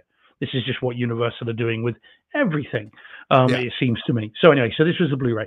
Now, this was my first time of watching it. I had a screener. I'd seen the first 10, 15 minutes, and not for any quality issues. I just got distracted, never went back to it, and knowing that I'd get the disc when it came out. So I got it and I watched it first watch. I think it's patchy, this film. I think and just a brief setup for those that don't know. This is our hero family, a husband, wife, and their young daughter go on holiday to Italy. They encounter another couple and their son whilst they're over there. James McAvoy plays the father of that other couple, and they sort of strike up a friendship. Our hero couple think that James McAvoy's family are a bit odd, but they're not. They don't sort of spot any danger signs. And they are asked to go and visit them when they get back to England, which they do, and then things begin to unravel from there. So I think it's patchy. I was becoming a bit irritated by the passive-aggressive stuff, kind of when they get back to England initially. I became a bit irritated by it because it's like we're using a sledgehammer to crack a nut now. We've got the point. We know the story. We know where this is going. Can we just cut to the chase a little bit? Because it was beginning to irritate and irk me. And this sort of story is always tricky because you want people to be kind of uncertain enough. You want your characters to still maintain the air of politeness to not say, get stuffed. And I think if your audience doesn't go along with that, and I wasn't, I had already tipped over into I'd have got this guy and I'd have knocked his block off long before you get to the reveal of kind of things not going right. And so I was losing patience with the movie in the middle section. And I was like, come on, this is just stupid now. And the coincidences are mounting up. And this guy needs a good kicking. And that he's not been given it is now frustrating me. And I don't think the movie wants you to do that. I think the movie wants you to keep the air of politeness. What would you do? Well, I'd keep the politeness going. Anyway, so I began to lose patience in the middle. However, when it kind of kicks into gear, and it does kick into gear. Remember I said how it there's no segue. It just boom. You're like, wait, what? Because go ahead. I'm sorry. Yeah. I'm sorry. No, I had that same thing, but I think they did it on purpose. But go ahead. Sorry. Yeah. Well, when it does, when we do get some comeuppance, when we get some movement of the story forward, it then becomes more. Entertaining might be the wrong word, but it's more interesting. And I was engaged then, and I like how it resolved. I agree with you. It does happen very quickly. But I liked how they then resolved it. That I enjoyed that more. And suddenly it was like, okay, I'm more on board with this film. Because come the middle of it, I was like, oh, do you know what? I'm kind of had enough of this. And I'm not sure how much more of this I'm going to be able to take before I decide I don't care anymore. Right. So but it just as I was getting to that point, we then have the ending. So yeah, overall it was interesting. I will see it again. I'll get the 4K disc because I'm a sucker for this stuff. So I will get the 4K disc because it'll have Dolby Atmos, and I'll give it another go. Um, so yeah, so as a movie, it's patchy, some good, some not. Worth seeing though, Yeah. and I would certainly not say to someone, don't see it. I actually think you No. should, because I Yeah. think it'll start conversations. It's worth seeing it, I think, with a significant other or a good friend, Yeah. um, because I think there are conversations to be had about at what point would you have smashed him in the teeth, or how would you have extricated yourself from this without smashing him in the teeth? Right. That's your other kind of there's a Well, discussion to be had there. yeah, and I mean, I don't want to talk spoilers, but I'd No. love to at Mm, some point. But everything you're describing, I could talk spoiler free, and it's like mm, I think the reason that it jumped the way it did to like there is no like graduate, it's just like flipping a switch, yeah. right? Hmm. Like how does that happen? But you described it perfectly, Steve, the way you said, like, oh my God, come on. It seemed like, and I said the same Mm, thing, it seemed like it was slow and methodical the entire movie, the way it goes. And mm, I think the purpose of that is, in a way, that's real life. Like a lot of the stuff they're doing in mm, the early parts, spoiler free, is like you have to take out the part of as a viewer that you pretty much know where this is going. In mm, real life, you're like, no, this can't be real. Right? There's that mm, disbelief. Like nobody would go that do what we already know is going to happen. So you don't put yourself in those situations. And it's mm, like, the phrase the last straw. mm, It's that straw doesn't weigh a lot, but a bunch of them does. And what finally tips you over, it's like that one little piece. And you're like, if you just told people that one piece, they'd be like, that's nothing. Oh no, but listen to all this other stuff. That's what makes it seem like they flipped a switch, right? mm, And you're like, mhm, and I thought it was a great representation of that. And even the title alone, speak no mm, evil, right? Like you don't talk about it, so nobody knows. It's like, they didn't mm, say anything. They don't want to speak about it. They don't want even the family. They don't want to talk. The husband and wife. I don't want to talk about it. It's like they don't want to believe what's going on right in front of them mm, until it's mhm, there, and you're like, bam, flip the switch. And I think it's very interesting looking at it from mm. that perspective. Yeah, I do. I mean, I'm trying to look at it from more of a microcosm of the story in terms of my engagement with it. But there's Right. definitely a discussion about in again, like you said, in real life, when you encounter these people, how do you? I mean, it might say more about my personality, maybe, but it's do you and how do you extricate yourself from people like this Yeah. that are not as extreme as this in real life, or do you go right, sunshine? You're going to have some, and that's all there is to it. And I Yeah. might have gone for the latter, not the former. Well, yeah, you are But known to say that they didn't die enough. well enough. They need to die more. No, just Die enough. hard. It's Yes, like, yeah, yeah. Die harder. Um, so yeah, so yeah. But like I said, so I did find it interesting in meanwhile, the end. everybody, he is a defense lawyer. Well, there you go. Yes, yes, yeah, yeah, yeah. Well, defense takes many forms. I don't know if your clients want to hear this show. Yeah, well, they'll be Like, right. They'll think it's bad, you great. deserve to die badly. Well, yeah, yeah, Like, really. that's my Yeah. lawyer right there. That's what. Luckily, I can argue it from any point if I have to. Exactly. so You're so yeah. very good at what you do. Uh, Clearly. so it's an interesting kind of story that I will see again, and I might enjoy it more second time knowing where we're going with it. Now the video on it is solid for a Blu-ray. I can see, but having seen so many 4K discs now, Mm, I mean, I can see exactly where the 4K disc will improve on it. yeah. You can see how the sharpness is lacking. You can see where the colors would be enhanced. The whole thing, by the way, is shot in Croatia, which is interesting. I mean, because it looks like England to me, and there must be parts of England they could have shot this, but the whole thing was shot in Croatia anyway. Thank you, IMDb. And so, which I thought was interesting because it looked like England, and I thought I recognized the place, but I've never been to Croatia, so clearly didn't. Um, so so it looked really nice, but the 4K disc is definitely going to improve on this, or the Kaleidescape version, I'm sure, is much better. The audio was decent. Hmm. It's interesting because it's to me, bearing in mind it was up next to Dolby Surround, it seems to me to rely more on atmospherics than anything else. So the whistle of the wind, of the I- trees moving in the background, in the silences, the That's- awkward silences, you then can hear the stuff going. Yes. So it's more evocative as an audio track than it's not a pulse pounding action pack. Even there are guns going off in it, but they're only pops. They're not howitzer style guns. They're quite realistic in that way. So yeah, it's an interesting presentation of an interesting movie that I will see again at some point, but probably not on Blu-ray. I'll wait for the 4K disc. So yeah, an interesting film, and you can certainly discuss it ad nauseum afterwards. Oh yeah. As to what McAvoy. Yeah, I mean he's ripped to he's ripped to hell. Though his acting in this, his facial expressions, it's Dorky has I think they're going to have a Dorky for like acting with your face. So he has to be up there. It's amazing how just like he's like, oh my God, it's scary as hell. It's ripped in this. He got ripped during COVID. This was shot just after COVID. Yeah, he spent the whole time. If you listen to the Smartless episode that he did with them, he talked about how he just spent the time in the gym.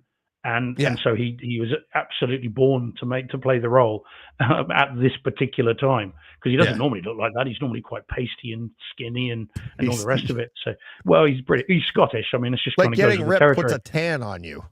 Well, you've clearly been in the tanning salon as well. Yeah. Well, but he just looks normally kind of quite gaunt and that kind of stuff. But he certainly doesn't in this. I had a very good friend that was a bodybuilder, and he just loved to do it. But he was Irish through and through, red hair, covered in freckles. His like whole body. He's like, I could never compete because you can't tan that up. But he just loved doing it. He's a bodybuilder. I mean, he was ripped to shreds. And he went through all the cycles. He did everything that you have to do to compete, but he just never could, because you can't tan that up. You could. This was back in the 80s and 90s. But maybe now you just spray yourself down with a solid color, I guess. Yeah, creosote. Yeah, but yeah, he was like literally just covered. He's like, if I had just a few more freckles, he would have been tan. He just would have been one giant freckle. Join the dots. Yeah. But it was too many spaces. Like he needed 4K, not 480i. Yeah, quite. Yeah, or indeed 480i, not 4K. You wouldn't have seen it. Yeah, exactly. So Jordan says, Steve, have you seen the original 2022 Danish-Dutch version? No, I haven't, Jordan, and I've heard of it, and I know the ending is very different and very dark. From what I understand, I don't darker. Things don't resolve themselves in the same way. Put it that way. Yeah. And this story can very much go either way, and I can see why they would have chosen the much more, shall we say, I don't know, dramatically satisfying way that they've chosen in this than the way they could have gone. Because I get the impression that this could have been just one more, notch on the gatepost, if you know what I mean. Yeah. So I get that. I can see where this could have a funny games style ending rather than the one you get. So the original is more of a prequel. Yeah. Well, yeah. It's an earlier. Yeah. That's I mean, I don't know that for sure, but I know it's darker. I know it's much darker, and that's a natural conclusion, isn't it? The logical next step. So I don't put people off it. If you are intrigued, you should see it. It has its jump scares. You know, when I watched this, there were some jump scares for sure. Sure. Mm-hmm. But it was good. Yeah, not bad at all. Nope. All right. Well, everybody, it is that time of year again.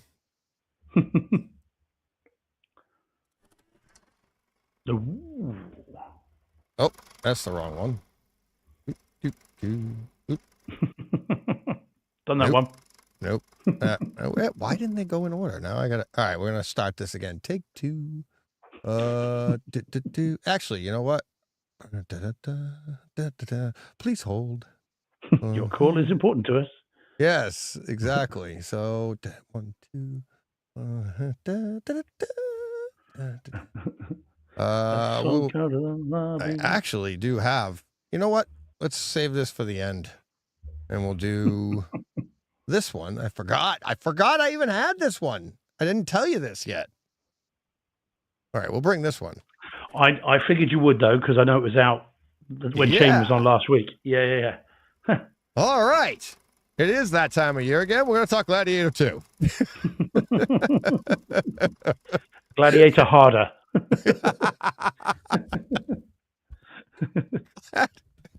Oh, where's John? Where's John? How could he?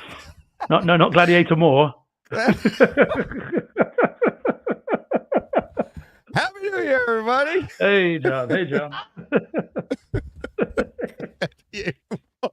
I said it quickly. Yeah, I'm quick enough. I wasn't going to go any slower. I was not going to go any slower. Mikey, cover the kids' ears. Not as much as she was. All right, now, so Gladiator 2 as well. Also, in addition to. Great. Yeah, Ronald's rolling over in his grave. Yeah, back on track, people. Back on track. Yeah, all right. So it's that time of year again. The sequel to Gladiator. The sequel to that Spartan movie. No. You saw this, right? You didn't enjoy it. Yeah. No, I was first time watch. I didn't enjoy it, but I caveat that with the really front heavy presentation of the movie in the theater that I saw it. Like the surround speakers were disconnected. I think there was just no surround at all. I might as well have been watching it on a TV with normal speakers. But no, I didn't enjoy it first time around. No. What did you think, Deej? Do tell. I really enjoyed it. Really enjoyed it. Having just seen, I just seen Gladiator, a few weeks ago with my son. And what I found it really interesting about the story is the beginning. It's like you're being hit with all of these names, and listening to the #Dork podcast, and Ryan gets deep into the mythology of all this, or the history, if you will, right? Mm-hmm. And I'm like, that crap amazes me because I'm like, I can't remember this stuff. How do you know what I mean? But there is some truth to this stuff. There is, based in quote unquote fact or whatever. They took names from the history books and put them in a different scenario, So what I find is with movies like this, and you get all these different characters and stuff, you tend to get a little bit overwhelmed and be like, oh my God, am I going to remember who's who here? How does this relate to the first one? And I'll tell you, by the end of it, it's a movie unto itself, but who's watching this that hasn't seen the first one, right? Like, yeah, well, quite. Come on, right? I'm telling you, you don't have to have seen the first one recently, but when you see this, by the end of the movie, you'll know every single character. You'll feel for every single character, and it plays out exactly how a sequel should. I thought it was a really good. I did not walk away from this thinking I didn't need that movie.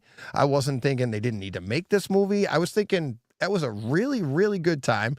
It's a very, very good home theater experience. I wouldn't say it's reference. I thought everything was great, but I'm not going to go, oh my God. It's like, I can't stamp scenes. I'm not going to tell you all that, but it is definitely see it in your, the best theater that you have, since it's not in a theater anymore. I would definitely recommend the physical over this streaming, because of the detail, because of the costumes, because of the sound is going to be elevated. The bass was very, very nice. I mean, it was very enveloping, the entire movie. Had a great time with it. It's like, what, 230, 240? So it's not a short movie. Yeah, it's not crazy long. I think it's 2.5. Yeah, 220, 230, something like that. Yeah. I think. Yeah, I don't think it's kind of crazy length. Yeah. But let me see. I'll look it up. Yeah, go on. Let's see. 228. There you go. 228. So with trailers, you're talking 220, 218. Not trailers, I'm sorry. Credits. So I thought, what's his name? The Mandalorian Lucius. there. Yeah. Gosh. Sorry, you got me now. All the yeah. I know, playing the general. Yes. Pedro Pascal. That's him. Yeah. Awesome. I thought Denzel Washington, amazing. Yeah, I thought yeah. I thought he was so good in this. I Mm. love Denzel Washington in this. The full arc, that is, right? The full arc of the Yeah. story. Mhm. Definitely Ridley Scott type movie. I Oh, mean, yeah. Mm. it's the action, the scale. Mm. Yeah, the main character. You got what is it? Paul Paul. Mescal as Lucius. Yeah. Yeah. Yes. It's the. Do I know him from anything else? He was in a series here that was something like Good People or something. Okay. He's not he's not a mega star yet, although this would have helped him on his way. Yeah. Oh, okay. Hmm. Yeah, but you saying would have? I thought he was great. I thought he was great. Yeah, I thought he was What didn't you miscast like? in this. I just thought he was just flat, ultra flat, just Really? thuddingly. Yeah, but like bear in mind. I mean, again, we'll avoid spoilers, but there are times in this. Bear in mind, he's supposed to be Maximus's son, which, by the way, undercuts all the stuff from the first Gladiator about his wife and kid. But anyway, let's ignore that for a minute. Apparently, he's had kids with someone else, which is a bit odd, But anyway, Well, so yeah, because but I mean, it's all about his wife and his son in the first one, and that's what upsets him. But he's apparently been, off with someone else. Anyway, yeah, but I let's think ignore that. I having just seen Gladiator, I thought they even Hmm. mentioned it in that. Like, what the heck just happened here? Well, press the button. Yeah, All right. something's going off here. What the heck was that? Oh yeah, still going. Playing. You heard a sounder? Yeah, no, something in the background here is playing on my computer. I think it's stopped now. I think you're okay now. Yeah, it just did. Yeah, so you're right. Yeah, Yeah, I guess I'm good. I don't know yeah. where that came from. Sorry. That's okay. So Paul Mescal. So there are times in this where he is supposed to be giving the rousing battle speech, which has been rousing, since Braveheart and again in Gladiator as well, where you've heard where Maximus at the beginning, of course, gives his speech to the troops about if you find yourself in fields with the sun on your back, you are in Elysium and you're already dead. These rousing speeches which tend to kind of work well. His are dreadful, like terrible, just like, yeah, death's not coming for us today. Death's not here. We're gonna fight. And they're all like, yeah. And I'm like, why? Yeah, no, I So see. I I thought he didn't was get that. woefully miscast in this. I No, thought, I man, didn't but get that. I felt, no, yeah, I felt like the way he acted was true to the mm, character yeah, that he is. yeah, hmm And it's yeah, I did not feel that at all. yeah, I'm glad I didn't really. If you said that before, I'm glad I didn't remember. I'm like, because I really was watching this and like, no, yeah. this is like and the other part is like I was having a hard time figuring out who was who as Okay. this played out, right? So I'm like, Hmm. which one are the ones I'm supposed? And then by the end, you know who everybody is, and you're like, oh, they're all tied together, and who the good guys, the bad Yeah. guys, and all of that. And yeah, I thought it was very well done in that Hmm. regard. Yeah. Well, like I said, I might enjoy it more the second time round. I mean, I didn't feel there was the driving force of the earlier movie. And again, as I said before, like a few weeks back, I love Gladiator. Gladiator to me is one of the best films of this century. I think it's a masterpiece. I love that film. Every frame of that movie is a movie. I love it. And the driving force of that movie is Maximus trying to first get to his family. That's the beginning, and then trying to avenge his family. That's the rest. And in this, you get such a fast introduction to Lucius's wife that it never lands. You never feel the bond between them. And then later on, when that should be an issue, it's not, because it's just click your fingers and it's gone. And then the vengeance that he may or may not feel towards Pedro Pascal's character never felt developed to me at all.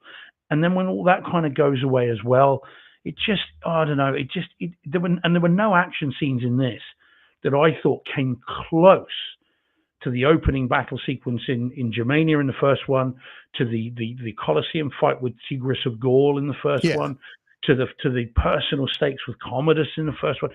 It was all very, very flat. But again, I use that word deliberately because, again, as I say, the experience I had was poor. It looked great, but the sound was weak. It was really weak. Enough for me to be looking around the auditorium during the movie because I was thinking, what's going on with these speakers? So I need to see it again. I will get the 4K disc. I'm going to give it a go in Cinema George. I might like it more, but I think the story issues that I've got are going to Yeah. remain. I might be a bit more engaged in the action, but I still don't think there's anything in this that rivals the quality of the first one. This again, actually, DJ, I would say again, different opinions are available, buddy. Yeah. But I Yeah. think to me, I think this story didn't need to be told. I Yeah. didn't Yeah. need to see the story. The first one is so good.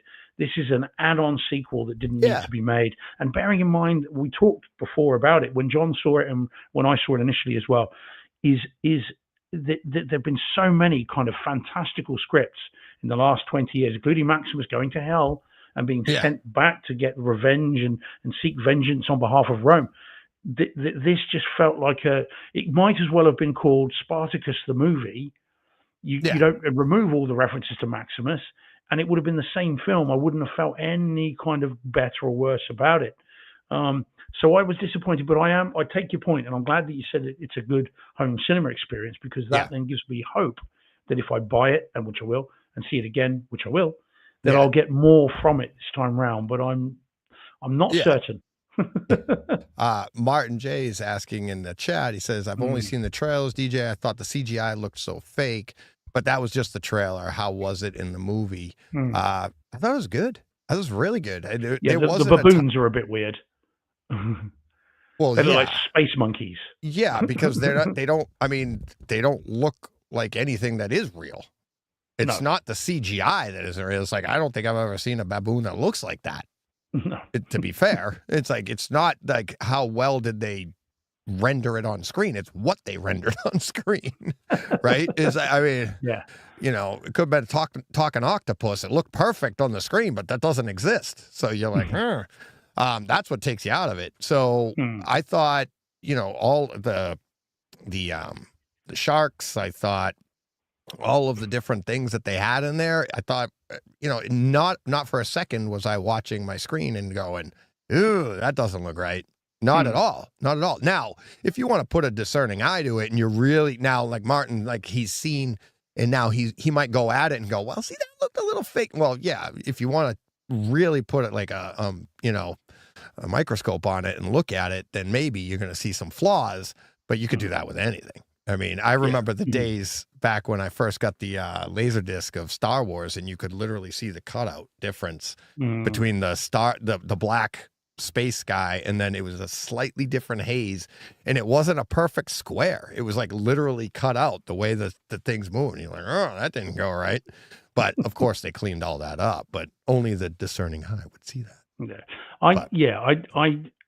That certainly wasn't really much of my issue. I think it was much more of the story and the mounting of it. But I am looking forward to seeing it again. But I was underwhelmed. Bear in mind also, I did go in there with John Thompson's words from the 25-hour podcast ringing in my ear, which said it was crap.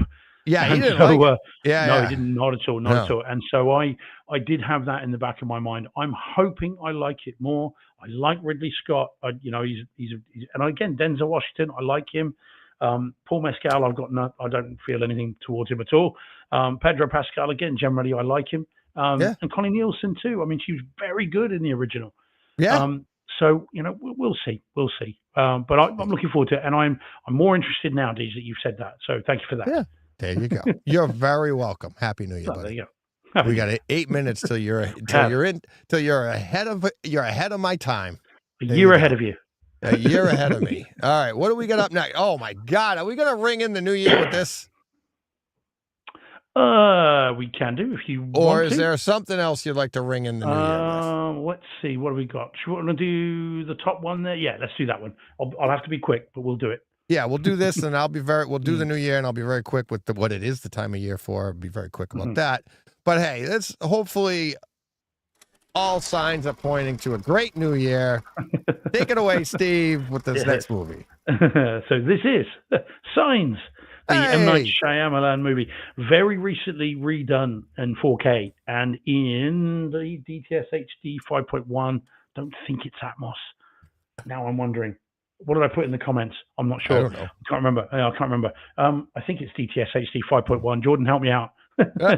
Anyway, I'll tell you in the meantime. So, M. Night Shyamalan film. I absolutely love this movie. This is one of my favorite ones of his. It came out the same day as The Sixth Sense, which I haven't rewatched It's Dolby Vision, HDR, 4K, HDR, Dolby Vision, and DTS 5.1 on Kaleidescape. Right. So Yeah, I it's over imagine there, it's but probably the same on the disc. Yes. it would make sense, yeah. So Yep. it'd be up next to Neuralex anyway. Yeah, I think this movie is a masterpiece. I absolutely love so this good. film, and it's very, very well done, and possibly Shyamalan's best for me. I prefer this to The Sixth Sense, and crossover of Braveheart and Gladiator too. Indeed, yeah, absolutely, yeah, it's all there. Yeah. There you go. There you go. Yeah. So it's really, really good, and I thoroughly enjoyed it again. I've had the Blu-ray for ages. I haven't seen it for a while. Watching it in 4K, great. Really enjoyed it again. It has not lost its tension. It still builds perfectly. Looks great. I think it's an original camera negative remaster, so it looks fantastic. It's all done 185 and lots of close-ups. So of Mel Gibson, obviously Joaquin Phoenix, and the detail on their shirts, the paws and the marks on their faces. It's razor sharp. It looks great. And then the audio is very, very nice indeed. So it is your original, I think, DTS HD track, but in Neuralex, it's great. So when they're in the basement and the creatures are upstairs, you can hear them upstairs.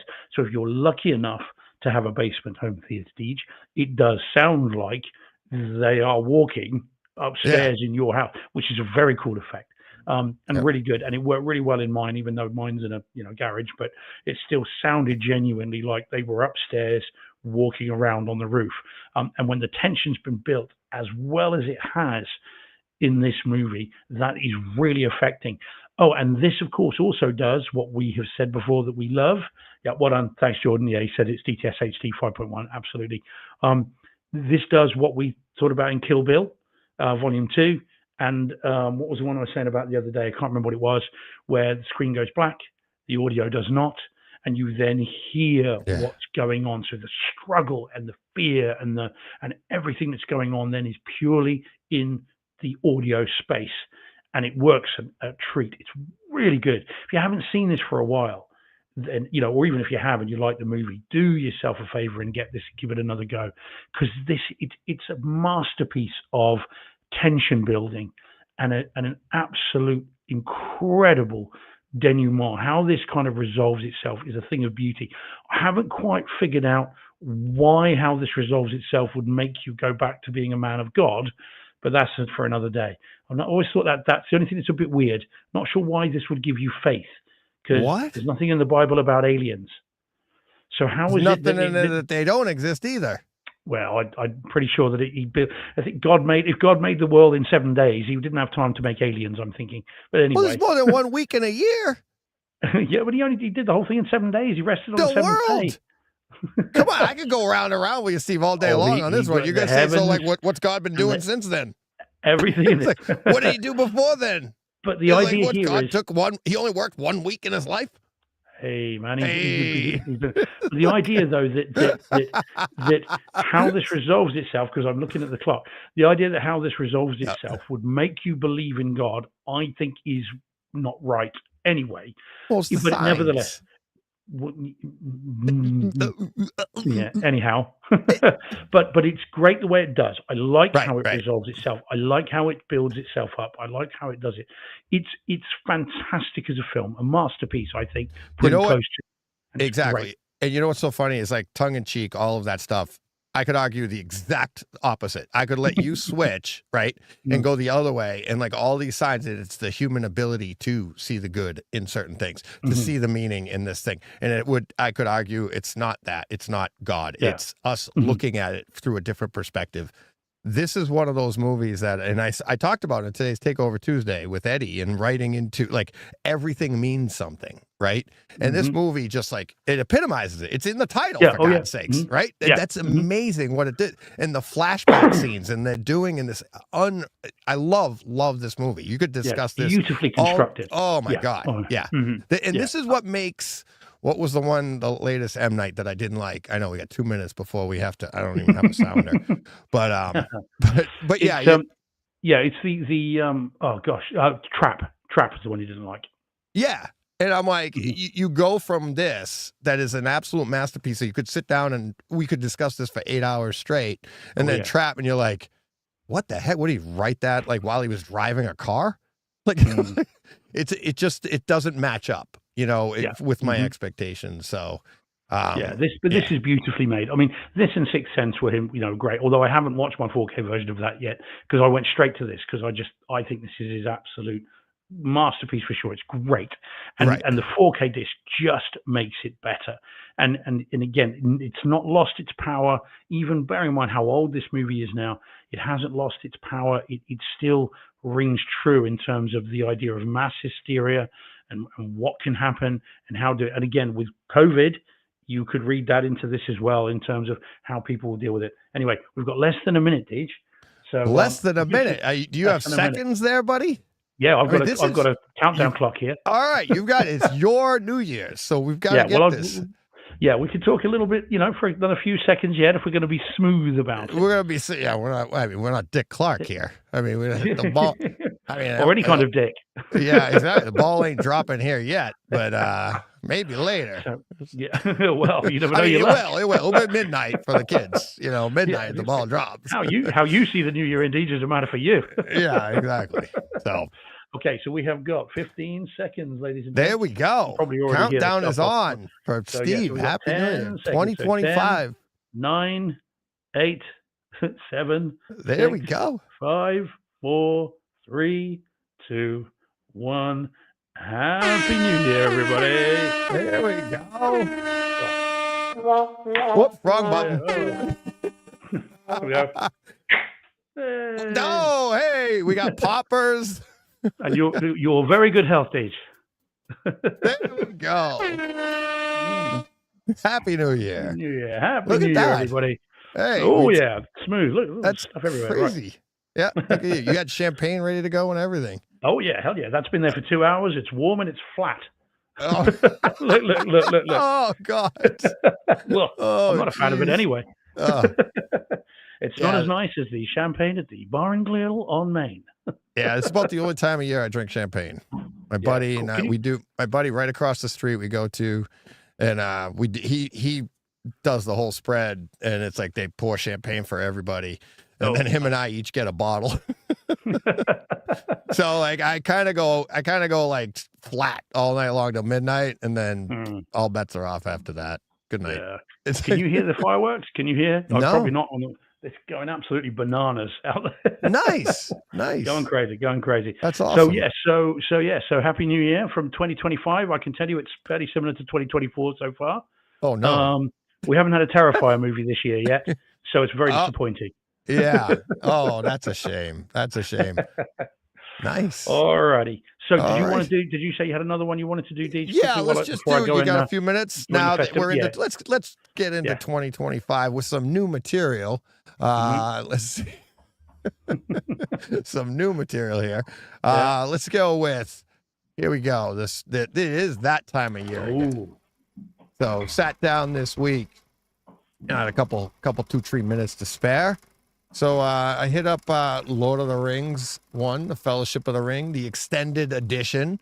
Don't let the timestamp fool you. It says it's like over 4 hours, but there's like, I think it's like almost like an hour long, hour long credits at the end because of all the special credits and everything. So it really is. It's like 3+ hours.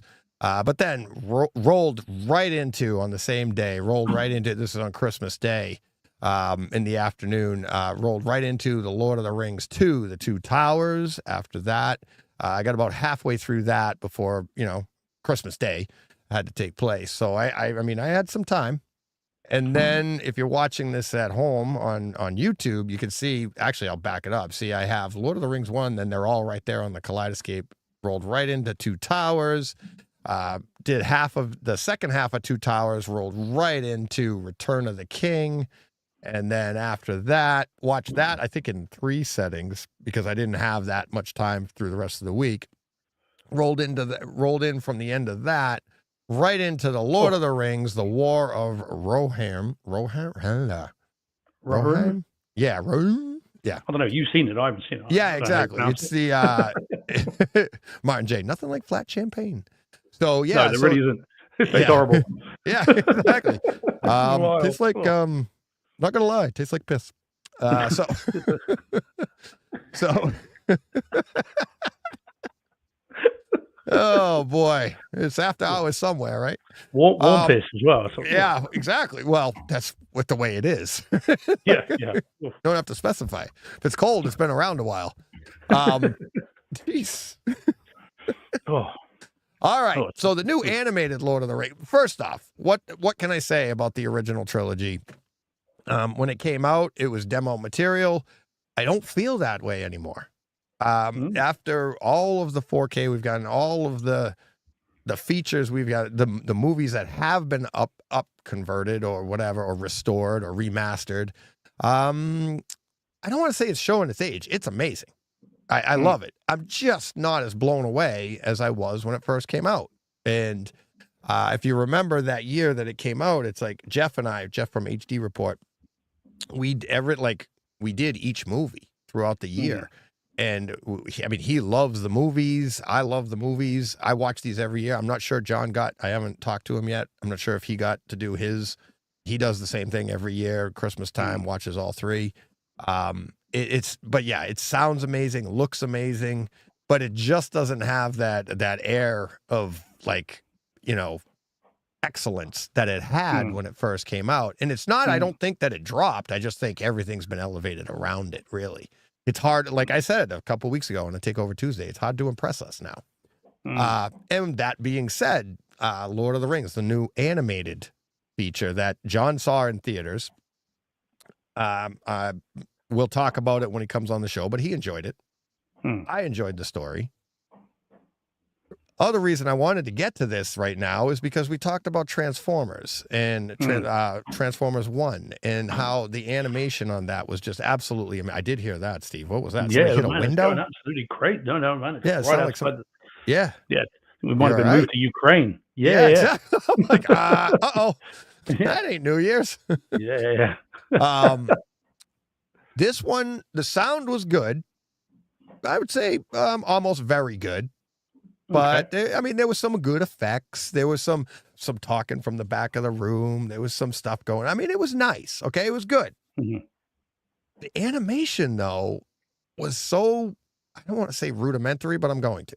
It didn't impress. I was kind of disappointed, especially for a Lord of the Rings movie where, the original, all the special effects, everything that they put in. I get why they're doing animated now. It's cheaper. You could just tell the good story, but you don't have to do all the special effects and everything. But can we ramp up the animation a little bit? It was just like, okay, they just went, bah. I would have liked to have seen a little bit more out of it. I was hopeful at the very beginning because they came in at the beginning and they were showing basically the scenery that you see from the first Lord of the Rings, the mountains, the scapes and everything. And it slowly transitioned. You realize that's animation. It looks great. You're like, oh, that isn't like real. That's animation. And then they show the map and it transitions into like it's animated and you're like, oh, it's drawn. It looks real. I heard that too. It looked really good, but now they bring the characters in and it's just like, wow, it's like Mickey Mouse, like drawn on paper type animation. Like literally, it just didn't play as well to me. I wasn't as impressed. Colors were nice. They were rich in they had flame and stuff and you could see deep colors in the flames and everything, but it was literally flat, which it is. It's on paper. So but we're just so accustomed to being so blown away by animation, or even in some of the DC films that are animated, really, really good, right? And we've talked about it on the show. It's like, why do you need 4K for animation? And we've talked, you need it. This looks so good. This one here, you're like, no, it wasn't there. But if you like the Lord of the Rings trilogy, definitely check this out. Absolutely. Maybe grab it, maybe rent it, or stream it, whatever you have to do. If you want to add it to your collection, I recommend it because I did. It's like, so I don't want to be the only one. But alrighty. yeah. So, All right, Detroit.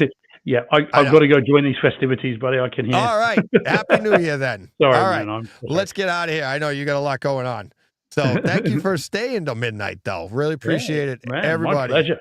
Yeah. Everybody, thank you. Have a safe and happy New Year. If you haven't already had it, we will be back next week. So happy New Year, everybody. Until next week, you know what you got to do.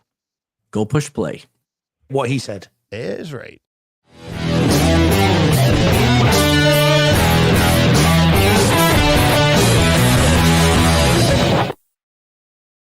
Hey, Fred. This has been a Hey Fred production with theme music by Jeff Bernhardt and Throne Vault Productions.